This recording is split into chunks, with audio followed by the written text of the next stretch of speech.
Hello everyone, welcome back to GearUpWindows. In this video, I will show you how to enable HTTPS only mode in Google Chrome on Windows 11 or Windows 10.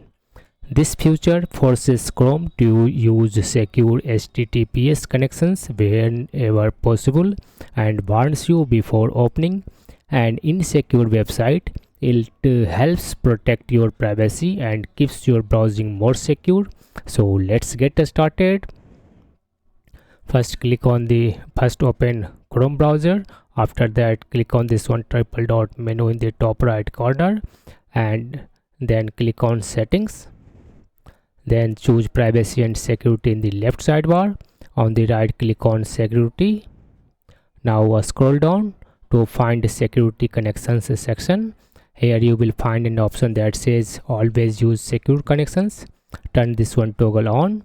Now you can choose between these two options: warn you for insecure public sites or warns you for insecure public and private sites.